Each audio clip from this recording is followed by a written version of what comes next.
The violent crack of gunfire echoed across the barren landscape as Zoe Ellison ducked behind her family's wagon, clutching her father's old revolver with trembling hands. The year was 1876, and everything she had ever known was burning to ashes before her eyes. The raiders had come at dawn, and by noon she was alone in the world. 3 days later, exhaustion dragged at Zoe's bones as she stumbled through the golden prairie grass toward the abandoned cabin that stood silhouetted against the setting sun. Her throat was parched, her dress torn and dirty from the journey, and the weight of her loss crushed down upon her shoulders like a physical burden. The cabin had been her last hope, a place her father had spoken of, owned by distant relatives who'd moved on years ago. But as she approached, she saw it was barely standing. Its windows shattered, its door hanging from a single hinge. Zoe sank to her knees beside the weathered porch steps, her last reserves of strength finally depleted. Tears streamed down her dirt-stained face, catching in the dust that clung to her skin. She wept openly, without reservation, for there was no one to hear her cries in this desolate stretch of Wyoming territory. Or so she thought. Preston Archer had been tracking a small herd of wild mustangs since daybreak, following their trail across the rolling hills of his ranch's northern boundary. The 26-year-old cowboy had been on his own since 19, building his modest spread through years of backbreaking work and relentless determination. His weathered Stetson cast a shadow over keen blue eyes that missed little in the wilderness he called home. He heard the crying before he saw her, a sound so full of anguish that it made his heart clench in his chest. Reining in his chestnut gelding, Preston peered over the ridge and spotted the forlorn figure crumpled beside the dilapidated Holloway cabin that had stood empty for years. He approached slowly, not wanting to startle her. His spurs jingled softly with each step as he dismounted and closed the distance between them. "Miss," he called gently, "are you hurt?" Zoe's head snapped up, fear momentarily overtaking her grief. Her hand moved instinctively to the revolver tucked into the pocket of her skirt. "Stay back," she warned, her voice hoarse from crying and lack of water.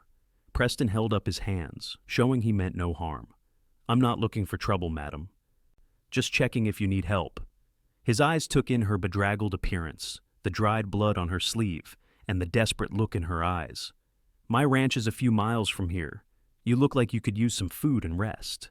Zoe studied him warily. He was tall and broad-shouldered, with sun-bronzed skin and a face that, while weathered by the elements, possessed a kindness she hadn't expected to find out here. Still, she'd learned the hard way that appearances could be deceiving. "I thought this cabin would be habitable," she admitted, her shoulders slumping in defeat as she looked back at the crumbling structure. "My father said his cousin lived here, but that must have been years ago." Preston nodded, keeping a respectful distance. The Holloways left almost 5 years back. Winter storm collapsed half the roof, and they decided to try their luck in California. He paused, then added softly, "Whatever brought you here, it looks like you've had a rough go of it." The simple acknowledgement of her suffering broke something inside Zoe. Fresh tears welled in her eyes, and despite her best efforts, a sob escaped her lips. "They killed them," she whispered. "My parents, our farmhands, burned everything, just because my father refused to sell our land." Her hand tightened around the revolver. "I ran. I should have stayed and fought, but I ran." Preston's jaw tightened at her words. He'd heard rumors of land grabbers working the eastern territories, forcing out smaller homesteaders through increasingly violent means. He'd never imagined he'd encounter one of their victims here. "You survived," he said firmly. "That's what matters." He glanced at the decaying cabin, then back to her tear-stained face. His next words came without hesitation. "We'll build something new here." Zoe looked up at him, confusion evident in her swollen eyes. "We? I've got lumber at my place, tools. Could have the roof fixed before winter if we start soon." He shrugged as if rebuilding a stranger's home was the most natural thing in the world. "Meantime, I've got a spare room at my ranch house. It's not fancy, but it's dry and safe." "Why would you help me?" Zoe asked, suspicion edging her voice. "You don't even know me." Preston adjusted his hat, squinting at the setting sun. "Out here, we help folks in need. It's how we all survive." He extended a calloused hand toward her. "Preston Archer. Most folks call me Prez." After a moment's hesitation, Zoe accepted his hand. Zoe Ellison. Well, Miss Ellison, night's coming soon. Whatever you decide about the cabin, you shouldn't stay out here after dark. He nodded toward his horse. Rusty there can carry us both back to my place. You can get cleaned up, have a proper meal, and we can talk more in the morning. Zoe looked back at the cabin, the last connection to her family, dilapidated as it was then, at the hand still extended toward her. Exhaustion and hunger made the decision simpler than it might have been otherwise. Just for tonight, she agreed, allowing him to help her to her feet. As they rode together across the darkening prairie, Zoe's arms hesitantly wrapped around Preston's waist for balance. She couldn't help but wonder if she was making another mistake. But when they crested a hill and she saw the warm glow of lantern lights spilling from the windows of a modest but well-maintained ranch house, something long dormant stirred within her chest. It wasn't hope, not yet, but perhaps its distant cousin. The ranch house was larger than it had appeared from a distance, a sturdy two-story structure built from hewn logs with a wide porch wrapping around three sides. As they approached, Zoe could make out a barn and several outbuildings silhouetted against the twilight sky. "It's not much," Preston said as he helped her down from the horse, "but it's home." "You built all this yourself?" Zoe asked, impressed despite her exhaustion. Preston shook his head. "The main house was already here when I bought the land. Previous owner died without heirs. Bank was happy to sell to the first person with cash in hand." A hint of pride crept into his voice. "Added the barn and bunkhouse myself, though, and the well out back." He led her inside, where a fire was burning low in a stone hearth. The interior was simple but comfortable, sturdy wooden furniture, a few faded rugs, and shelves lined with books, an unexpected sight in a cowboy's home. "You read," Zoe observed, running her fingers along the spines of several well-worn volumes. Preston seemed almost embarrassed. "My mother was a schoolteacher before she married, made sure I had an education even after she was gone." Before Zoe could respond, her stomach growled loudly, reminding her that she hadn't eaten a proper meal in days. "Let me get you something to eat," Preston said, moving toward a cast-iron stove in the corner that served as the kitchen. "Got some stew left from yesterday. Won't take but a minute to heat up." While he worked, Zoe sank into a chair, the events of the past week finally catching up with her. She had ridden hard from Nebraska, stopping only when absolutely necessary, afraid that the men who had destroyed her home might be pursuing her. Now, in the relative safety of Preston's house, the adrenaline that had kept her going was rapidly fading. "Here," Preston said, placing a steaming bowl in front of her, along with a chunk of crusty bread. "It's not fancy, but it'll fill you up." Zoe didn't need to be told twice. She ate ravenously, barely pausing between bites. The stew was rich with tender beef and vegetables, better than anything she would have expected from a bachelor's kitchen. "This is delicious," she said between mouthfuls. Preston smiled, pouring her a cup of coffee. "My cook, Hector, makes it. He comes up from the bunkhouse most days to fix meals. Mexican fellow who used to cook for a cattle outfit before they went bust. Man can make a feast out of almost nothing." When she had finished eating, Preston showed her to a small bedroom on the second floor. It was plainly furnished but clean, with a patchwork quilt covering the bed and a pitcher and basin on the dresser. "Bathrooms down the hall," he explained. "Had indoor plumbing put in last year. Quite the luxury out here, but worth every penny come winter." He placed a folded nightgown and robe on the bed.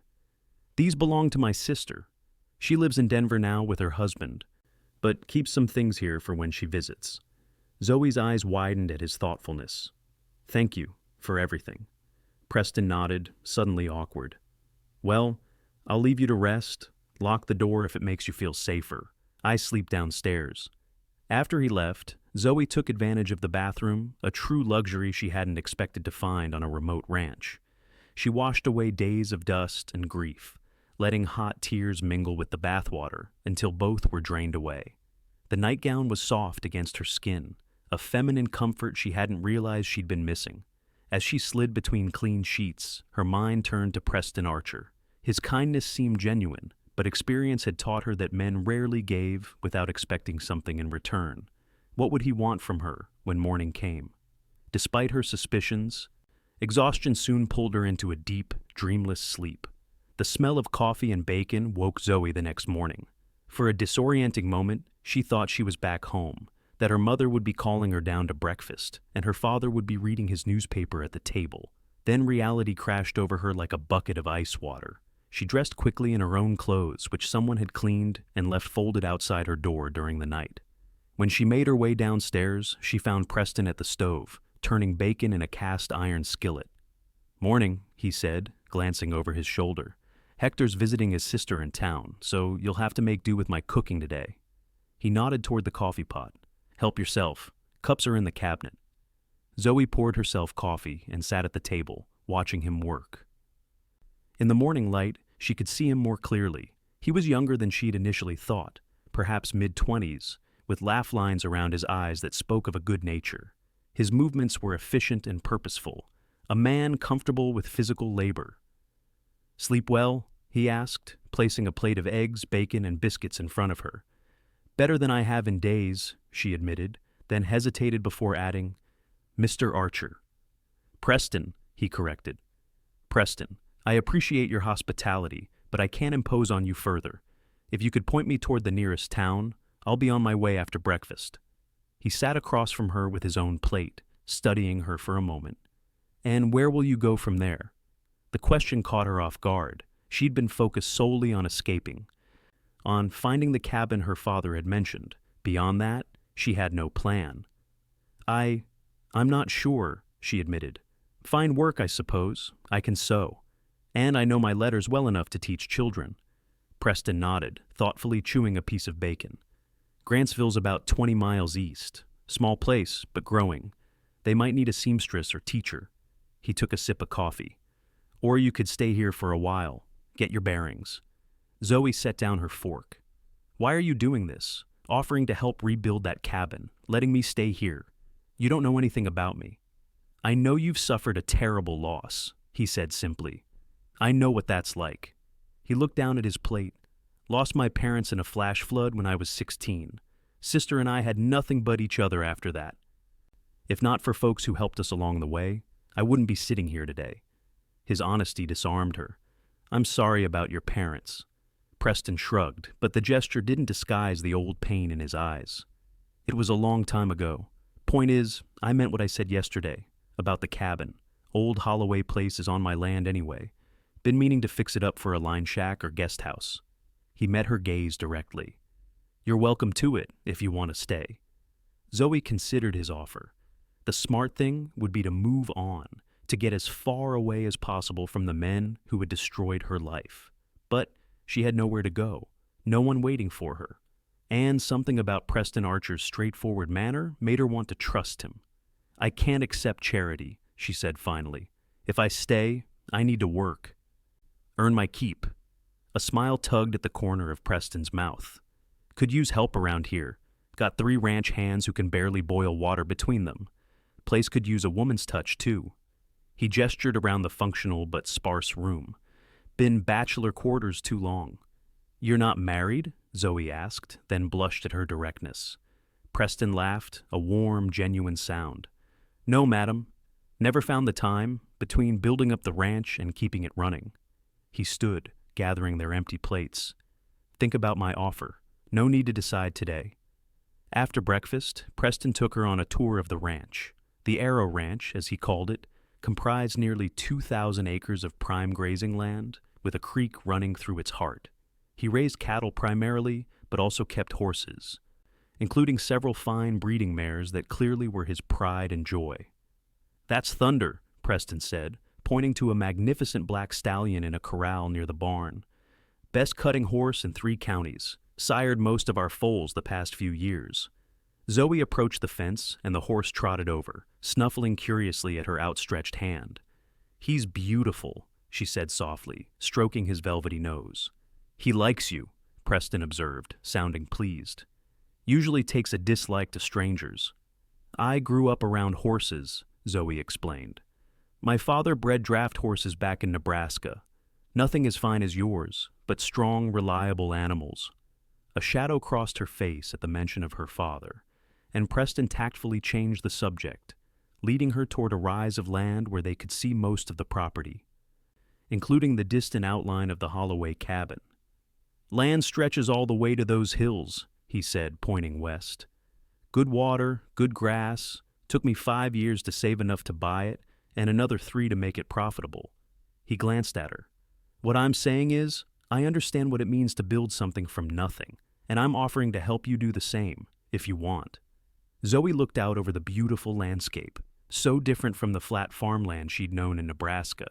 Something about this place called to her, offering the possibility of a fresh start. "I'll stay," she decided, "at least until the cabin is habitable. But I insist on working. I won't be a burden." Preston smiled, relief evident in his expression. "Never thought you would be, Miss Ellison." "Zoe," she corrected. "If I'm staying, you might as well use my given name." "Zoe," he repeated, the name sounding warm in his mouth. "Welcome to Arrow Ranch." The first week passed in a blur of activity. True to her word, Zoe threw herself into work, rising before dawn each day to help prepare breakfast for Preston and his 3 ranch hands, Luis, Charlie, and a taciturn older man everyone called Shorty, though he stood well over 6 feet tall. Initially, the men viewed her with a mixture of curiosity and suspicion, particularly when Preston explained she would be staying indefinitely. But her cooking skills and willingness to mend their clothes quickly won them over. "Miss Zoe," Charlie said after his first taste of her apple pie, "if you ever decide to leave this place, you take me with you. I'll follow that pie to the ends of the earth." The others laughed, and Zoe found herself smiling for the first time in weeks. These rough, kind-hearted men reminded her of the farm hands her father had employed, men who had died trying to protect her family. The thought sobered her, but it also strengthened her resolve to build a new life here. Preston, true to his word, began gathering materials to repair the Holloway cabin. He rode to Grantsville and returned with a wagon loaded with lumber, shingles, glass for windows, and other supplies. Zoe was startled by the expense. "I can't let you pay for all this," she protested when she saw the supplies being unloaded. "Consider it an investment," Preston replied. "Cabins on my land. Improvements stay with the property." "And where does that leave me?" Zoe asked, suddenly uncertain. "A tenant? What happens if you decide to sell the land? Or need the cabin for something else?" Preston set down the board he was carrying and faced her directly. "I've been thinking about that. We should draw up papers, make it legal. You get lifetime rights to the cabin and surrounding 5 acres. Would that ease your mind?" Zoe stared at him, bewildered by his generosity. "Why would you do that for someone you barely know?" Something flickered in Preston's eyes, an emotion she couldn't quite name. "Because everyone deserves a place to call home, Zoe, a place where they feel safe." He picked up the board again. "Besides, you're not a stranger anymore. You're a friend." The way he hesitated before saying friend made Zoe wonder if he'd considered another word. The thought sent an unexpected warmth through her chest, which she quickly suppressed. Romance was the last thing on her mind after everything she'd been through. The next day, work on the cabin began in earnest. The men took turns helping, fitting the repairs around their regular ranch duties. Zoe insisted on doing her part as well, learning to nail shingles and assist with the simpler carpentry tasks. "You're a natural," Preston commented one afternoon as she successfully installed a window frame. "Most city women would balk at such work." "I'm not a city woman," Zoe reminded him, brushing sawdust from her borrowed trousers. Preston's sister had left behind enough clothes that, with some alterations, Zoe had been able to assemble a practical wardrobe. "On the farm, everyone worked. My mother could plow a field as straight as any man." Preston nodded approvingly. "My mother was the same way." "Toughest person I ever knew." As they worked side by side, Zoe found herself sharing more about her past stories of her childhood in Nebraska, her parents' loving but often contentious relationship, the small farm they had built through years of hard work. Preston, in turn, told her about his youth in Colorado, his father's death when he was 14, and how his mother had kept the family afloat by teaching until she too passed away 2 years later. "My sister Martha and I lived with an uncle for a while," he explained as they sat in the shade during a midday break, sharing a canteen of water. "Not a bad sort, but he had his own family to worry about. Left as soon as I turned 18, worked cattle drives, saved every penny, bought this place when I was 21. "That's impressive," Zoe said sincerely. Most men twice your age haven't accomplished half as much. A flush that had nothing to do with the heat crept up Preston's neck. Just did what needed doing, that's all. As the days passed, the cabin gradually transformed. The sagging roof was replaced, the broken windows fixed, and the weathered exterior walls reinforced with fresh lumber. Inside, Preston installed a new cast-iron stove, and Louise, who had carpentry skills, built a sturdy table and chairs. By the end of the second week, the cabin was nearly habitable. Preston brought in a bed frame and mattress from the ranch's storeroom, and Zoe sewed curtains from fabric they purchased in town. The simple structure was beginning to feel like a home. One evening, as they worked late to finish the interior walls, a distant rumble of thunder warned of an approaching storm.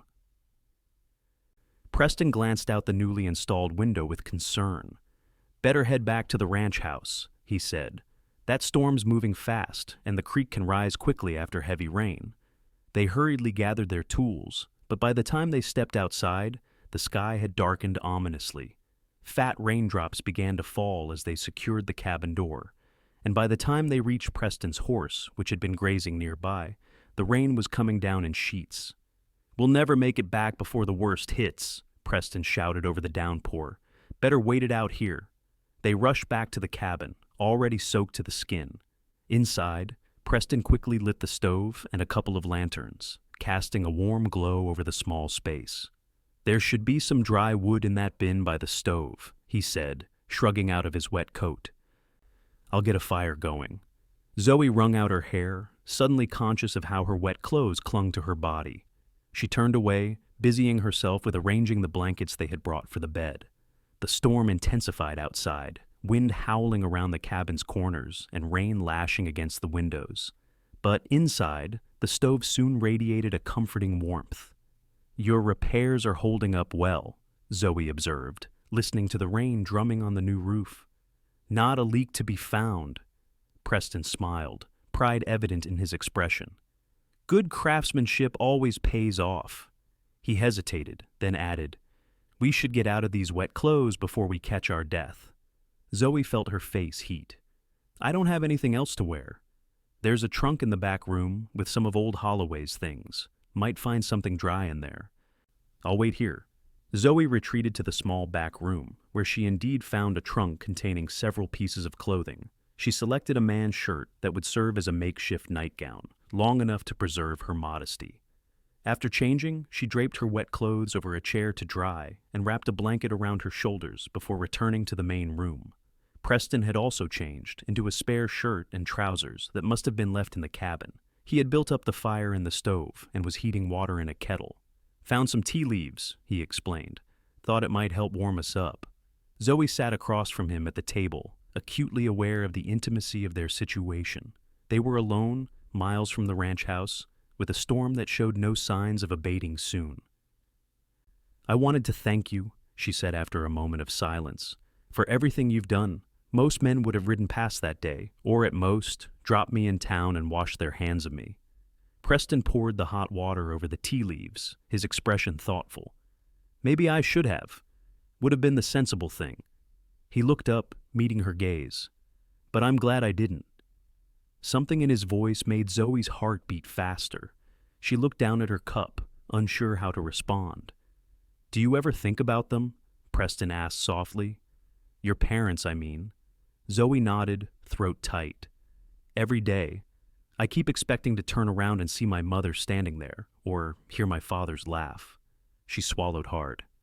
"The hardest part is knowing I'll never have the chance to say goodbye. To tell them I love them one last time." Preston reached across the table and gently covered her hand with his. "I know that feeling. It eases with time, but it never quite goes away." Zoe looked at his hand on hers, calloused and strong, yet so gentle in its touch. "Does it get easier, living with the memories?" "It does," he assured her. "Eventually, you'll remember the good times more than the bad. You'll be able to think of them and smile instead of cry." His thumb traced a small circle on the back of her hand. "And you'll realize that the best way to honor them is to live a life they'd be proud of." A tear slipped down Zoe's cheek, and Preston reached up to brush it away. his touch feather light against her skin. For a moment, they stayed like that, his hand cupping her face, their eyes locked in shared understanding. Then, as if suddenly aware of his boldness, Preston pulled back. "We should try to get some rest," he said, his voice slightly rough. "Storm might let up by morning." He insisted she take the bed, while he made a pallet on the floor near the stove. Despite her protests that the arrangement was unfair, he was adamant. "I've slept on worse," he assured her. During cattle drives, a bedroll on hard ground was luxury compared to standing night watch in the rain. As Zoe lay in the darkness, listening to the storm and Preston's steady breathing from across the room, she realized that for the first time since the attack, she felt completely safe. More than that, she felt a stirring of something she had thought died with her parents' hope for the future. She fell asleep to the rhythm of the rain, dreaming not of fire and death, but of a cabin filled with light and laughter. The storm passed during the night, leaving behind a washed, clean world glittering with morning dew. They rode back to the ranch house at dawn, a comfortable silence between them. Something had shifted during their night in the cabin, a deepening of trust, a recognition of connection that neither was quite ready to name. Over the next few weeks, as summer gave way to the first hints of autumn, the cabin was completed. Zoe moved in, filling the small space with touches that made it distinctly hers: wildflowers in mason jars, a colorful quilt across the bed, herbs hanging to dry from the rafters.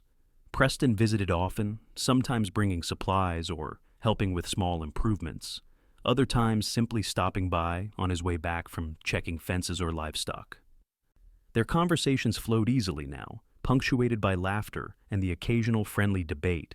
Zoe found herself looking forward to his visits, watching for his approach from her small front porch. Life settled into a pleasant rhythm. Zoe continued to help at the ranch house several days a week, cooking and mending for Preston and the hands. The rest of her time she spent making her cabin a home and exploring the surrounding countryside. She planted a small garden, started raising chickens, and even adopted a half-wild barn cat that Preston's men had been trying unsuccessfully to tame. "Look at you," Preston teased when he found the cat curled contentedly in her lap one evening as she sat on her porch. "Regular frontier woman now. Next thing you know, you'll be wrestling bears and shooting outlaws." Zoe laughed, stroking the cat's orange fur. "I think I'll leave the bear wrestling to you, thank you very much." Preston settled beside her on the porch step, his shoulder brushing hers. "Got a letter from my sister today. Says she's coming for a visit next month, bringing her husband and their new baby." "That's wonderful," Zoe said, genuinely pleased. Preston spoke of Martha often and with obvious affection. "I look forward to meeting them." "Martha will like you," Preston said confidently. "She's always saying I need a woman's influence around the place." He glanced at her, then quickly away. "Of course, she means something different by that." The implication hung in the air between them. Zoe felt her cheeks warm, but before she could respond, Preston stood abruptly. "Almost forgot. Brought you something." He retrieved a package from his saddlebag and handed it to her. "Ordered it from Denver. Came in on yesterday's stage." Curious, Zoe unwrapped the brown paper to reveal a book, a collection of poetry by Emily Dickinson. She ran her fingers over the embossed cover, deeply touched by the thoughtful gift. "You mentioned once that your mother loved poetry," Preston explained, suddenly looking uncertain. "Thought you might like to have this." "It's perfect," Zoe whispered, blinking back tears. "Truly perfect. Thank you." On impulse, she stood and kissed his cheek, a brief, gentle touch that nonetheless left them both flustered. "I should get back," Preston said, his voice slightly strained. "Got an early start tomorrow, driving some cattle to the north pasture." As she watched him ride away, Zoe pressed the book to her chest, her heart fluttering with a feeling she had almost forgotten was possible. The next morning, Zoe walked to the ranch house earlier than usual, planning to prepare a hearty breakfast for the men before their cattle drive. As she approached, she saw a cloud of dust on the horizon, riders coming fast from the direction of town. Something about their urgency made her quicken her pace. By the time she reached the house, Preston was already out front, speaking with the riders, the sheriff from Grantsville, and 2 deputies. Their expressions were grim. "What's happening?" Zoe asked as she joined them. Preston turned to her, his face tense. "Sheriff's tracking a gang that robbed the bank in Riverton 2 days ago. 3 men killed during the robbery. He hesitated. From the description, they think it might be the same men who've been terrorizing homesteaders back east. Zoe felt the blood drain from her face. The same ones who killed my family? The sheriff, a weather-beaten man with a gray mustache, nodded solemnly. Possibly, madam. Their methods match reports we've received from Nebraska and Kansas. They hit isolated farms, force owners to sign over deeds, then eliminate witnesses. Why would they come here? Zoe asked, her voice barely above a whisper. Probably running from the law back east, the sheriff explained. These territories are still wild enough for men to disappear if they want to, and they might be looking for new targets, isolated ranches with valuable land. Preston's jaw tightened. You think they might come here? It wasn't a question, but the sheriff nodded anyway. Your ranch is prosperous, relatively isolated, and the land is prime. You'd be a natural target. He looked at Zoe. Especially if they somehow learn that one of their previous victims is here. How would they know that? Preston demanded. The sheriff shrugged. Hard to say, but word travels in small communities. Miss Ellison has been living here for weeks now. People talk. Zoe wrapped her arms around herself, suddenly chilled despite the morning warmth. The nightmare she had been running from might have followed her here, endangering not just her life, but Preston's as well. What do you suggest? Preston asked the sheriff. We'll continue tracking them. If they're in the area, we'll find them. He looked grim. In the meantime, I'd suggest staying alert, keeping your men close to the ranch house, and having weapons ready. After the sheriff and his deputies rode off, continuing their search, Preston turned to Zoe, his expression resolute. You're staying at the ranch house until this is over, he said firmly. The cabin is too isolated. Zoe wanted to argue, but knew he was right. If the men who had murdered her family were nearby, she would be an easy target alone in the cabin. This is my fault, she said, voice breaking. I've brought this danger to your doorstep. Preston's hands came to rest on her shoulders, warm and steadying. No, the blame lies with the men who committed these crimes, not with you. His blue eyes locked with hers, intense and unwavering. We'll face this together, Zoe. I won't let them hurt you. The certainty in his voice gave her strength. She nodded, squaring her shoulders. What do we do? Preston quickly organized the ranch's defenses. Luis and Charlie were stationed as lookouts, one at the north end of the property, the other at the south. Shorty remained at the ranch house with Preston and Zoe, all of them armed and vigilant. The day passed in tense silence, every distant sound causing them to reach for weapons. As darkness fell, Preston lit only a single lamp in the back of the house, keeping the front in darkness to avoid creating silhouettes against the windows. You should try to rest, he told Zoe as the clock struck midnight. I'll keep watch. She shook her head. I couldn't sleep anyway. She was sitting at the kitchen table, her father's revolver on the surface before her. Not knowing they might be out there, Preston sat across from her, his rifle propped against the table. Tell me about them, he said quietly. The men who attacked your farm. Anything you can remember might help us identify them. Zoe closed her eyes, forcing herself to recall the details she had tried so hard to forget. There were 5 of them. The leader was tall, with a scar across his chin. Called himself Blackburn, though one of the others called him Davis at one point. She swallowed hard. He had cold eyes, like a snake. What about the others? One was young, maybe 20, skinny, with reddish hair. Another was older, heavy-set, with a gray beard. She frowned, concentrating. The other 2 I didn't see as clearly. One had a tattoo on his hand, an anchor, I think. The last one stayed on his horse most of the time. Preston nodded, committing the descriptions to memory. Did they say anything about where they were headed next? No, but they talked about more profitable opportunities out west. I think they'd been moving systematically, targeting farms and small ranches that wouldn't immediately be missed. A sudden noise outside made them both freeze. Preston motioned for silence, picking up his rifle and moving stealthily to the window. After a tense moment, he relaxed slightly. Just Shorty. Changing positions, he whispered. Zoe released a breath she hadn't realized she was holding. Preston, she said softly, if they come, I want you to know how grateful I am for everything you've done. for giving me a home when I had nothing." He returned to the table, his expression softened by the dim lamplight. "You've given as much as you've received, Zoe. This place was just a house before you came. You've made it a home." He hesitated, then reached across the table to take her hand. "I don't regret a single day since I found you by that cabin." The tenderness in his voice made her heart ache. She turned her hand in his, interlacing their fingers. "Neither do I." For a long moment, they sat in silence, connected by their joined hands and the weight of words not yet spoken. Then a sharp whistle from outside Charlie's signal broke the spell. "Riders coming," Preston said grimly, standing and checking his rifle. "Stay here, away from the windows." But Zoe was already on her feet, her father's revolver steady in her hand. "No, we face them together." Preston looked at her, really looked at her, and saw not a frightened woman in need of protection, but a partner ready to stand beside him. He nodded once, respect evident in his eyes. Together, then, they positioned themselves on either side of the front door, listening to the approaching hoofbeats. Shorty appeared at the back door, slipping inside to join them. "4 riders," he reported in a low voice. "Coming slow, like they're checking the place out." Preston's jaw tightened. The sheriff said there were 5 in the gang. "5th one might be hanging back," Shorty suggested, "or could be they lost one somewhere along the way." The horses stopped in the yard, and a voice called out, "Hello, the house. Anyone home?" Zoe's breath caught. Even after months, she would know that voice anywhere. Blackburn or Davis. The man who had ordered her parents' execution.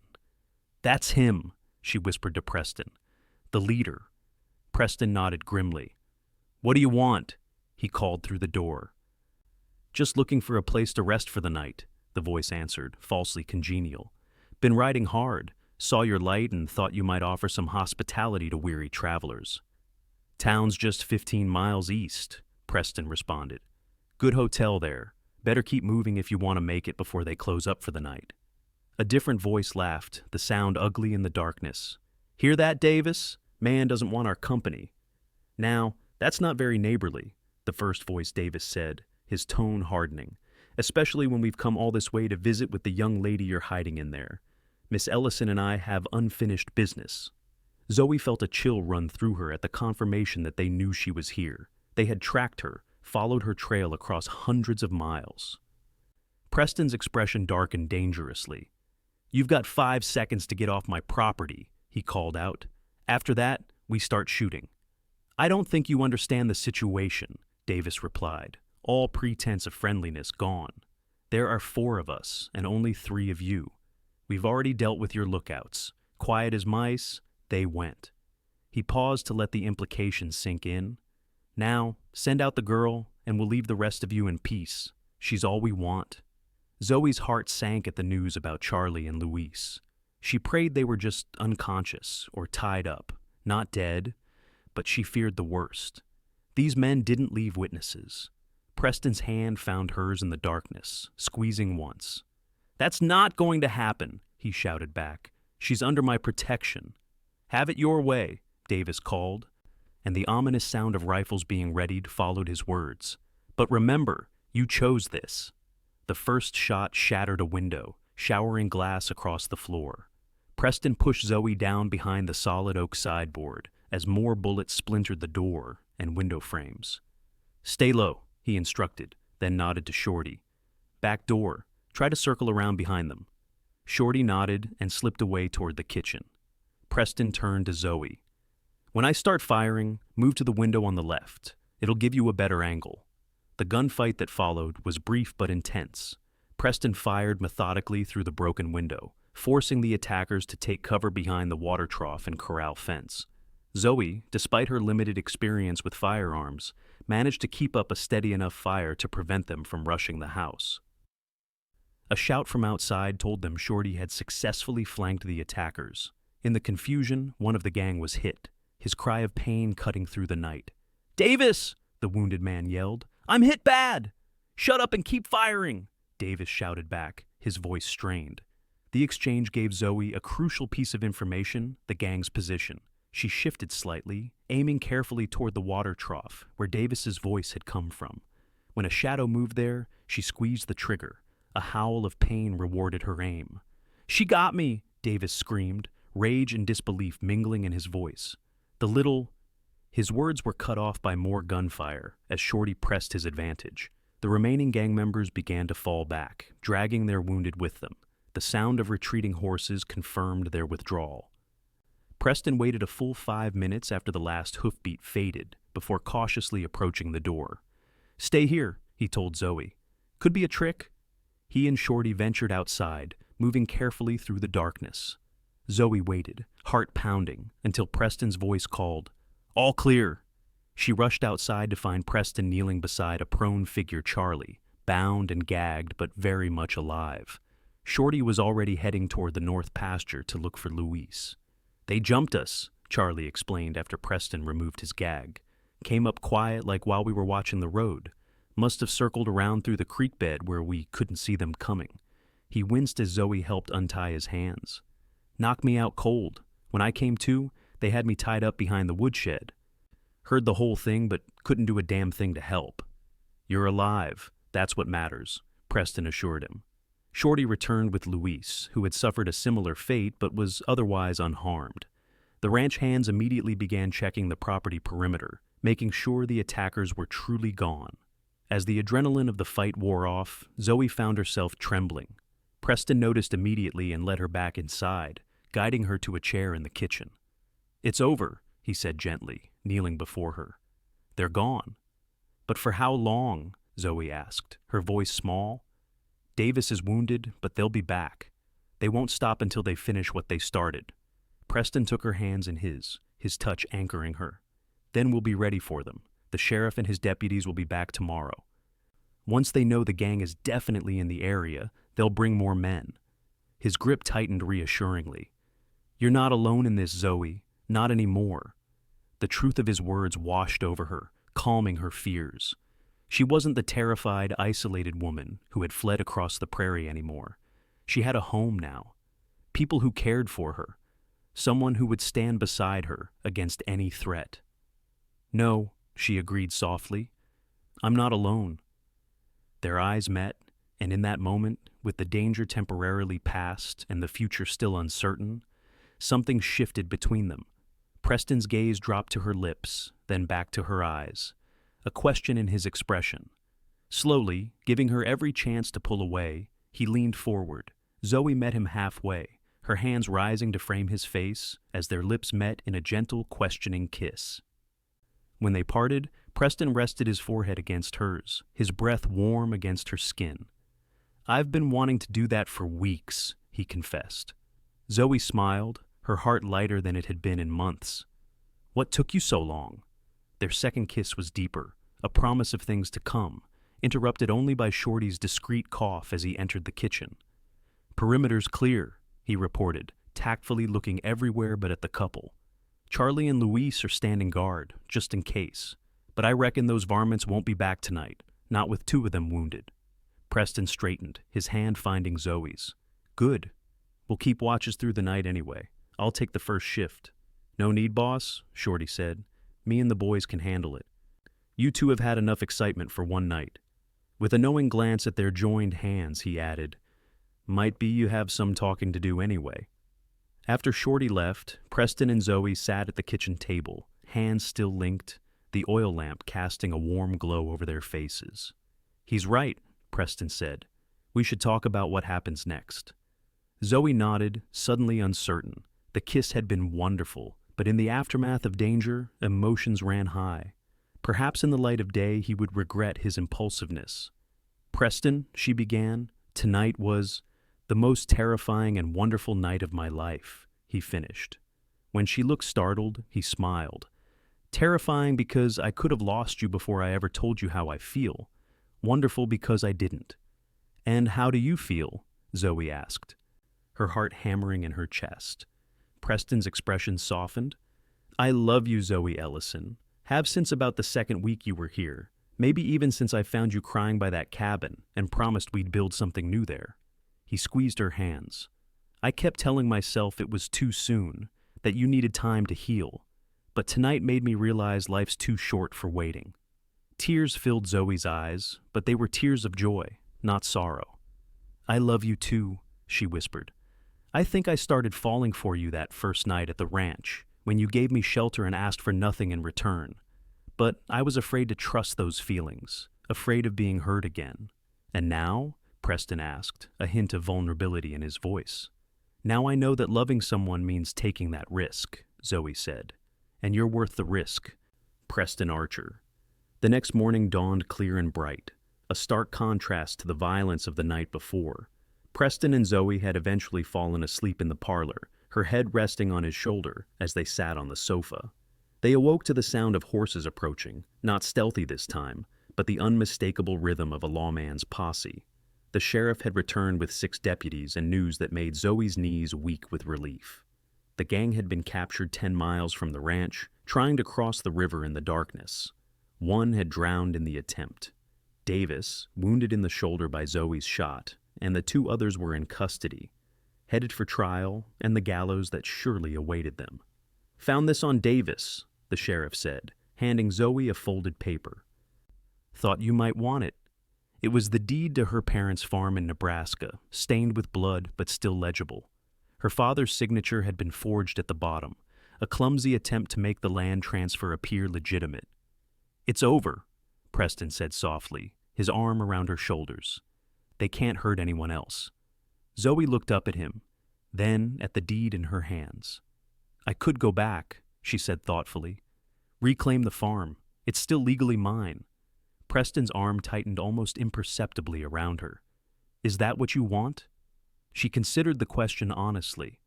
The farm represented her past, her childhood, her parents, everything she had known before that terrible day.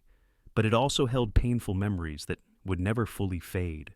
Her gaze moved to Preston's face, then to the ranch house around them, and finally to the distant shape of her cabin on the hillside.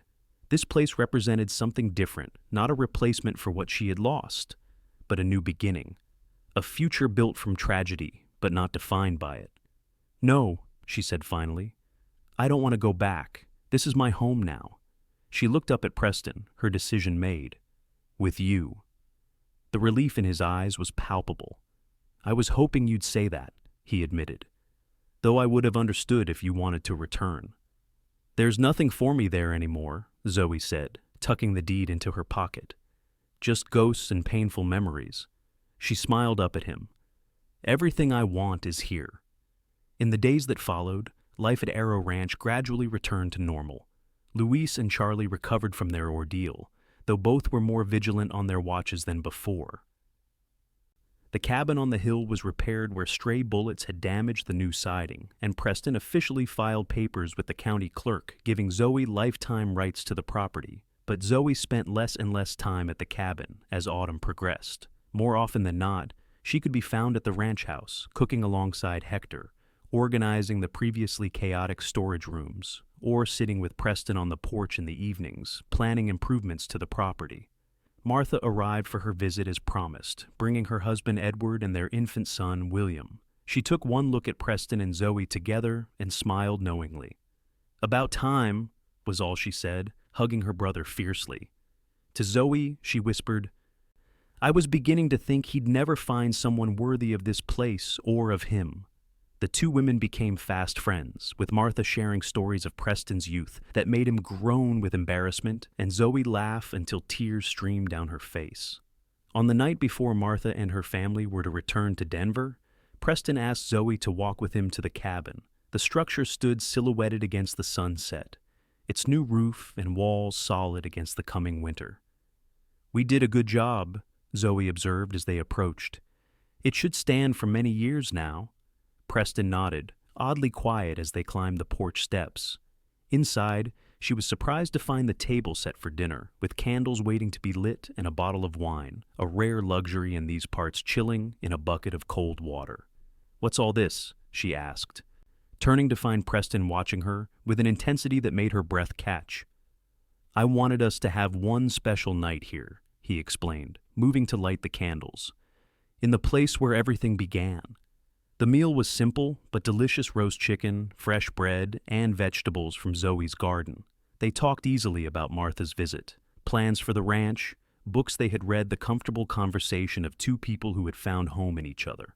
As they finished the wine, Preston cleared his throat, suddenly nervous. "There's something I want to ask you," he said, reaching across the table to take her hand. "Something I've been thinking about for a while now." Zoe's heart began to race as he stood and came around the table, still holding her hand. To her astonishment, he knelt beside her chair, looking up at her with eyes full of love and hope. "Zoe Ellison, when I found you beside this cabin months ago, I promised we'd build something new here. We've done that." He gestured around at the restored structure, then placed his hand over his heart. "But the most important thing we've built is this, what we share together." From his pocket, he produced a small ring, a simple gold band set with a single pearl. "This was my mother's," he explained. "She made me promise I'd only give it to someone I loved with my whole heart." His voice grew husky with emotion. "I love you, Zoe. Will you marry me and build a life with me here?" Tears of joy spilled down Zoe's cheeks as she nodded, unable to speak for a moment. Finally, she found her voice. "Yes," she whispered. "Yes, I will marry you. Preston Archer." He slipped the ring onto her finger, then stood, pulling her into his arms for a kiss that sealed their promise to each other. Winter came early that year, blanketing the ranch in snow before Thanksgiving. Zoe and Preston were married in the ranch house parlor, with Martha and Edward returning for the ceremony, along with the ranch hands and a few neighbors from surrounding properties. The sheriff who had helped capture Davis's gang stood as Preston's best man, while Martha served as Zoe's matron of honor. As they exchanged vows before the fireplace, Zoe thought of how far she had come since that terrible day in Nebraska. The grief of losing her parents would always be with her, but it no longer defined her.